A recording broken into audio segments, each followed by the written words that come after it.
ಸೂಚನೆ ಕೊಟ್ಟಿದ್ದೀನಿ. ಇಡೀ ರಾಜ್ಯದಲ್ಲಿ ಎಲ್ಲ ಪಟ್ಟಣಗಳಲ್ಲಿ ಎಲ್ಲೆಲ್ಲಿ ಕೆಮಿಕಲ್ ಫ್ಯಾಕ್ಟ್ರಿಗಳಿದ್ದಾವೆ ಅವೆಲ್ಲವನ್ನು ಕೂಡ ನೀವು ವೆರಿಫೈ ಮಾಡಬೇಕು, ಆಗಿದ್ದಾಗೆ ವಿಸಿಟ್ ಮಾಡಬೇಕು ಮತ್ತು ರಿಜಿಸ್ಟ್ರಿಯಲ್ಲಿ ಅದನ್ನು ಎಂಟ್ರಿ ಮಾಡ್ಕೋಬೇಕು.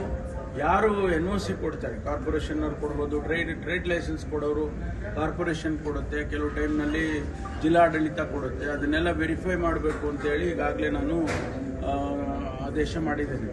ಅದನ್ನ ಮಾಡ್ತಾ ಇದ್ದಾರೆ, ಪ್ರಾರಂಭ ಮಾಡಿದ್ದಾರೆ. NCB ಮಾದರಿಯಲ್ಲಿ ಸ್ಪೆಷಲ್ ವಿಂಗ್ ಬೇಕು ಅಂತೇಳಿ ಒಂದು ಮಾದಕ ವಸ್ತುಗಳ ನಮ್ಮ ಹತ್ರ ಇದೆಯಲ್ಲ, already we have enough and more organisations.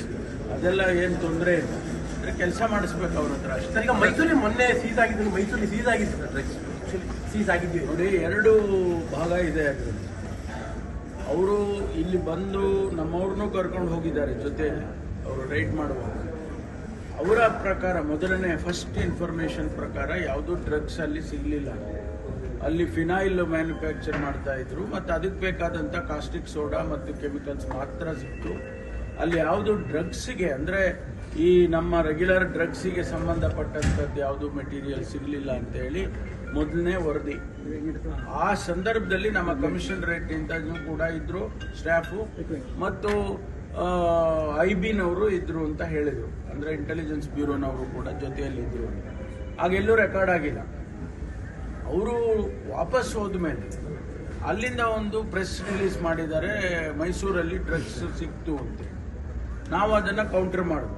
ನಾನು ಕೂಡ ನಮ್ಮ ಕಮಿಷನರ್ಗೆ ಏನು ಈ ರೀತಿ ಹೇಳ್ತಾ ಇದ್ದಾರೆ, ನೀವು ಸುಳ್ಳು ಹೇಳ್ತೀರಾ, ಅವರು ಸುಳ್ಳು ಹೇಳ್ತಾರೆ, ಏನ್ರಿ ಇದು ಅಂತೇಳಿ ಕೇಳುವಾಗ ಅವರು ಇಲ್ಲ, ಇಲ್ಲೇನು ಸಿಕ್ಕಲಿಲ್ಲ ಅವರಿಗೆ, ಅದು ರೆಕಾರ್ಡಲ್ಲೇ ಇದೆ ಅಂತ. ಆಮೇಲೆ ಅವರು ಕೋರ್ಟಿಗೆ ಒಂದು ಇದನ್ನು ಅಫಿಡವಿಟನ್ನು ಹಾಕಿದ್ದಾರೆ. ಅದರಲ್ಲಿ ಡ್ರಗ್ಸ್ ಸಿಕ್ಕಿದೆ ಅಂತ ಏನು ಹೇಳೇ ಇಲ್ಲ. ಅದಕ್ಕೆ ಸಿಗ್ನೇಚರ್ ಕೂಡ ಈವನ್ ಜಡ್ಜ್ ಕೂಡ ಸಿಗ್ನೇಚರ್ ಮಾಡಿಲ್ಲ. ಅದರಿಂದ ಡ್ರಗ್ಸು ಆ ರೈಡ್ನಲ್ಲಿ ಎಲ್ಲೂ ಸಿಗಲಿಲ್ಲ ಅಂತಕ್ಕಂಥದ್ದು ನಮ್ಮವ್ರು ಹೇಳಿರ್ತಕ್ಕಂಥ ಮಾಹಿತಿ.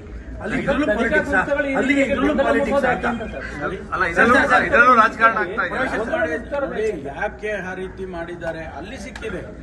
ಗುಜರಾತ್ನಲ್ಲಿ ಸಿಕ್ಕಿರ್ತಕ್ಕಂಥದ್ದು ಅಲ್ಲಿ ಸಿಕ್ಕಿದೆ. ಆದರೆ ಇಲ್ಲಿ ಬಂದಂತ ಸಂದರ್ಭದಲ್ಲಿ ಅವ್ರಿಗೆ ಯಾವುದೇ ಡ್ರಗ್ಸ್ ಸಿಗ್ಲಿಲ್ಲ ಅಂತಕ್ಕಂಥ ಮಾಹಿತಿ. ಅಲ್ಲ, 2 ವರ್ಷದ ಕಾರಣ ಇದು ಪಾಲಿಟಿಕ್ಸ್ ಅಂತ ಗೊತ್ತಿಲ್ಲ ನನಗೆ. ಯಾಕೆಂದ್ರೆ ಅವ್ರು ಯಾವ ಅರ್ಥದಲ್ಲಿ ಅದನ್ನ ಹೇಳಿದ್ದಾರೆ, ಪ್ರೆಸ್ ರಿಲೀಸ್ ಮಾಡೋ ಅಗತ್ಯ ಏನಿತ್ತು, ಅದರಲ್ಲೂ ಕೂಡ ಇಲ್ಲಿ ಸಿಕ್ಕಿದೆ ಅಂತ ಹೇಳುವಂತದ್ದು ಅವಶ್ಯಕತೆ ಇರಲಿಲ್ಲ. ಸರ್, ಈಗ ಪ್ರಮುಖವಾಗಿ ಕೆಮಿಕಲ್ ಫ್ಯಾಕ್ಟರಿಗಳಲ್ಲಿ ಕೆಮಿಕಲ್ ಅನ್ನ ಎರಡಕ್ಕೂ ಮೆಡಿಸಿನ್ಗೂ ಬಳಸ್ತಾ ಇದ್ರೆ, ಮಾದಕ ದ್ರವ್ಯಕ್ಕೂ ಬಳಸುವಂತ ಕೆಲಸ ಆಗ್ತದೆ. ಅದು ಫೈಂಡ್ ಔಟ್ ಮಾಡ್ಲಿಕ್ಕೆ ಕಷ್ಟ ಆಗ್ತಾ ಇದೆ ಅಂತ. ಪ್ರಿಕರ್ಸರ್ಸ್ ಅಂತ ಇರ್ತಾವೆ, ಯಾವುದು ಮ್ಯಾನುಫ್ಯಾಕ್ಚರ್ ಮಾಡ್ತಾರೆ ಅವರು. ಈಗ ಫಿನೈಲ್ ಮ್ಯಾನುಫ್ಯಾಕ್ಚರ್ ಮಾಡೋದ್ರಲ್ಲಿ ಈ ಯೂನಿಟ್ ಅಲ್ಲಿ ಸಿಕ್ಕಿದೆ. ಅದೇ ತರ ಬೇರೆ ಬೇರೆ ಮ್ಯಾನುಫ್ಯಾಕ್ಚರ್ ಮಾಡುವಾಗ ಅದಕ್ಕೆ ಪ್ರಿಕರ್ಸರ್ಗಳು ಅಂತ ಇರ್ತಾವೆ. ಆ ಪ್ರಿಕರ್ಸರ್ ಸಿಕ್ಕಿದ್ರೆ ಗೊತ್ತಾಗ್ಬಿಡುತ್ತೆ ಯಾವುದಕ್ಕೆ ಇದನ್ನು ಉಪಯೋಗಿಸ್ತಾರೆ ಈ ಕೆಮಿಕಲ್ನ ಅಂತ ಹೇಳಿ ಗೊತ್ತಾಗುತ್ತೆ.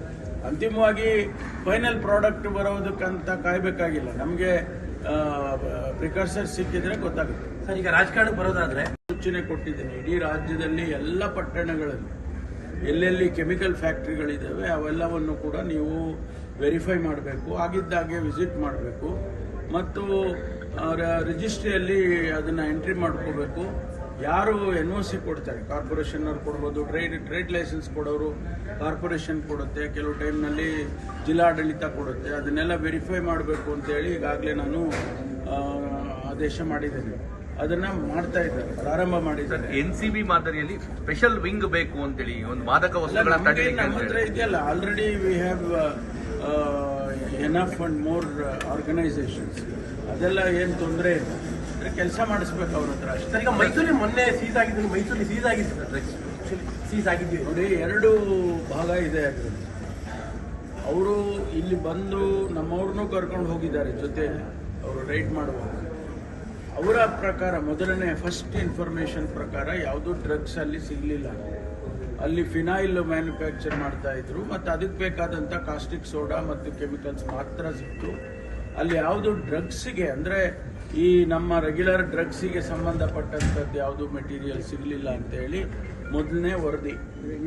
ಆ ಸಂದರ್ಭದಲ್ಲಿ ನಮ್ಮ ಕಮಿಷನರೇಟ್ನಿಂದ ಕೂಡ ಇದ್ರು ಸ್ಟಾಫು ಮತ್ತು IB-ನವರು ಇದ್ರು ಅಂತ ಹೇಳಿದರು. ಅಂದರೆ ಇಂಟೆಲಿಜೆನ್ಸ್ ಬ್ಯೂರೋನವರು ಕೂಡ ಜೊತೆಯಲ್ಲಿದ್ದರು. ಆಗೆಲ್ಲೂ ರೆಕಾರ್ಡ್ ಆಗಿಲ್ಲ. ಅವರು ವಾಪಸ್ ಹೋದ್ಮೇಲೆ ಅಲ್ಲಿಂದ ಒಂದು ಪ್ರೆಸ್ ರಿಲೀಸ್ ಮಾಡಿದ್ದಾರೆ, ಮೈಸೂರಲ್ಲಿ ಡ್ರಗ್ಸ್ ಸಿಕ್ತು ಅಂತ. ನಾವು ಅದನ್ನು ಕೌಂಟರ್ ಮಾಡೋದು. ನಾನು ಕೂಡ ನಮ್ಮ ಕಮಿಷನರ್ಗೆ ಏನು ಈ ರೀತಿ ಹೇಳ್ತಾ ಇದ್ದಾರೆ, ನೀವು ಸುಳ್ಳು ಹೇಳ್ತೀರಾ, ಅವರು ಸುಳ್ಳು ಹೇಳ್ತಾರೆ, ಏನ್ರಿ ಇದು ಅಂತ ಹೇಳಿ ಕೇಳುವಾಗ ಅವರು ಇಲ್ಲ ಇಲ್ಲೇನು ಸಿಕ್ಕಲಿಲ್ಲ ಅವರಿಗೆ, ಅದು ರೆಕಾರ್ಡಲ್ಲೇ ಇದೆ ಅಂತ. ಆಮೇಲೆ ಅವರು ಕೋರ್ಟಿಗೆ ಒಂದು ಇದನ್ನ ಅಫಿಡವಿಟನ್ನು ಹಾಕಿದ್ದಾರೆ, ಅದರಲ್ಲಿ ಡ್ರಗ್ಸ್ ಸಿಕ್ಕಿದೆ ಅಂತ ಏನು ಹೇಳೇ ಇಲ್ಲ. ಅದಕ್ಕೆ ಸಿಗ್ನೇಚರ್ ಕೂಡ ಈವನ್ ಜಡ್ಜ್ ಕೂಡ ಸಿಗ್ನೇಚರ್ ಮಾಡಿಲ್ಲ. ಅದರಿಂದ ಡ್ರಗ್ಸು ಆ ರೈಡ್ನಲ್ಲಿ ಎಲ್ಲೂ ಸಿಗಲಿಲ್ಲ ಅಂತಕ್ಕಂಥದ್ದು ನಮ್ಮವ್ರು ಹೇಳಿರ್ತಕ್ಕಂಥ ಮಾಹಿತಿ. ಅಲ್ಲಿ ಇದ್ರಲ್ಲೂ politics ಆ? ಅಲ್ಲಿಗೆ ಇದ್ರಲ್ಲೂ politics ಆ? ಅಲ್ಲ ಇದರಲ್ಲೂ ರಾಜಕಾರಣ ಆಗ್ತಾ ಇದೆ. ನೋಡಿ, ಯಾಕೆ ಆ ರೀತಿ ಮಾಡಿದ್ದಾರೆ, ಅಲ್ಲಿ ಸಿಕ್ಕಿದೆ, ಗುಜರಾತ್ನಲ್ಲಿ ಸಿಕ್ಕಿರ್ತಕ್ಕಂಥದ್ದು ಅಲ್ಲಿ ಸಿಕ್ಕಿದೆ, ಆದರೆ ಇಲ್ಲಿ ಬಂದಂತ ಸಂದರ್ಭದಲ್ಲಿ ಅವ್ರಿಗೆ ಯಾವುದೇ ಡ್ರಗ್ಸ್ ಸಿಗ್ಲಿಲ್ಲ ಅಂತಕ್ಕಂಥ ಮಾಹಿತಿ. ಅಲ್ಲ 2 ವರ್ಷದ ಕಾರಣ ಇದು ಪಾಲಿಟಿಕ್ಸ್ ಅಂತ ಗೊತ್ತಿಲ್ಲ ನನಗೆ, ಯಾಕೆಂದ್ರೆ ಅವ್ರು ಯಾವ ಅರ್ಥದಲ್ಲಿ ಅದನ್ನು ಹೇಳಿದ್ದಾರೆ, ಪ್ರೆಸ್ ರಿಲೀಸ್ ಮಾಡೋ ಅಗತ್ಯ ಏನಿತ್ತು, ಅದರಲ್ಲೂ ಕೂಡ ಇಲ್ಲಿ ಸಿಕ್ಕಿದೆ ಅಂತ ಹೇಳುವಂಥದ್ದು ಅವಶ್ಯಕತೆ ಇರಲಿಲ್ಲ. ಸರ್, ಈಗ ಪ್ರಮುಖವಾಗಿ ಕೆಮಿಕಲ್ ಫ್ಯಾಕ್ಟರಿಗಳಲ್ಲಿ ಕೆಮಿಕಲ್ ಅನ್ನ ಎರಡಕ್ಕೂ ಮೆಡಿಸಿನ್ಗೂ ಬಳಸ್ತಾ ಇದ್ರೆ, ಮಾದಕ ದ್ರವ್ಯಕ್ಕೂ ಬಳಸುವಂತ ಕೆಲಸ ಆಗ್ತದೆ. ಅದು ಫೈಂಡ್ ಔಟ್ ಮಾಡ್ಲಿಕ್ಕೆ ಕಷ್ಟ ಆಗ್ತಾ ಇದೆ ಅಂತ. ಪ್ರಿಕರ್ಸರ್ಸ್ ಅಂತ ಇರ್ತಾವೆ, ಯಾವುದು ಮ್ಯಾನುಫ್ಯಾಕ್ಚರ್ ಮಾಡ್ತಾರೆ ಅವರು. ಈಗ ಫಿನೈಲ್ ಮ್ಯಾನುಫ್ಯಾಕ್ಚರ್ ಮಾಡೋದ್ರಲ್ಲಿ ಈ ಯೂನಿಟ್ ಅಲ್ಲಿ ಸಿಕ್ಕಿದೆ. ಅದೇ ತರ ಬೇರೆ ಬೇರೆ ಮ್ಯಾನುಫ್ಯಾಕ್ಚರ್ ಮಾಡುವಾಗ ಅದಕ್ಕೆ ಪ್ರಿಕರ್ಸರ್ಗಳು ಅಂತ ಇರ್ತಾವೆ. ಆ ಪ್ರಿಕರ್ಸರ್ ಸಿಕ್ಕಿದ್ರೆ ಗೊತ್ತಾಗ್ಬಿಡುತ್ತೆ ಯಾವುದಕ್ಕೆ ಇದನ್ನು ಉಪಯೋಗಿಸ್ತಾರೆ ಕೆಮಿಕಲ್ನ ಅಂತ ಹೇಳಿ ಗೊತ್ತಾಗುತ್ತೆ. ಅಂತಿಮವಾಗಿ ಫೈನಲ್ ಪ್ರಾಡಕ್ಟ್ ಬರೋದಕ್ಕಂತ ಕಾಯ್ಬೇಕಾಗಿಲ್ಲ, ನಮಗೆ ಪ್ರಿಕರ್ಸರ್ ಸಿಕ್ಕಿದ್ರೆ ಗೊತ್ತಾಗುತ್ತೆ. ಸರ್, ಈಗ ರಾಜಕಾರಣಕ್ಕೆ ಬರೋದಾದ್ರೆ ಹೆಚ್ಚಿನ ವಿಡಿಯೋಗಳಿಗೆ ಪ್ರತಿಧ್ವನಿ ಯೂಟ್ಯೂಬ್ ಚಾನೆಲ್ ಸಬ್ಸ್ಕ್ರೈಬ್ ಮಾಡಿ, ಬೆಲ್ ಐಕಾನ್ ಕ್ಲಿಕ್ ಮಾಡಿ.